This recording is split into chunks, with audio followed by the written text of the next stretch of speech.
মানুষ জীবনে অনেক ধরনের সুখ লাভ করে, অর্থ সুখ, পরিবারের সুখ, বৈভবের সুখ।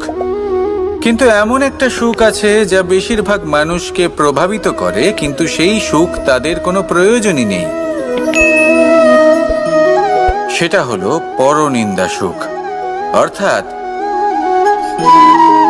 এমন কোনো ব্যক্তিকে নিয়ে নিন্দা করা, তার প্রতি অনুচিত শব্দ প্রয়োগ করা, কারণ সেই ব্যক্তিকে আপনি পছন্দ করেন না। আর এমন অনেক মানুষ আছেন যারা এই কাজ করে খুব আনন্দ লাভ করেন, যেটা করা উচিত নয়।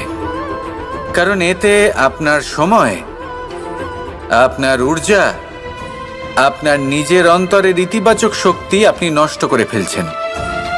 আর এই সব কিছুই আপনার প্রয়োজন আছে। যাদেরকে আপনার পছন্দ নয় সেই ব্যক্তির বিষয়ে কথাই বলবেন না। সেই সব ব্যক্তির দিকে মনোনিবেশ করুন যাদের আপনি ভালোবাসেন। সেই সব কাজে মন দিন যেগুলো আপনার ভালো লাগে। সেই বস্তুর দিকে নজর দিন যেগুলো আপনার প্রিয়, নিজের লক্ষ্যের দিকে, এই সব কিছুর দিকে নয়। এমনটা করলে আপনার জীবনে আপনি সেই সব বস্তুর দিকে নজর দিতে পারবেন যারা প্রকৃত অর্থে আপনার জীবন আরো শ্রেষ্ঠ করে তোলে।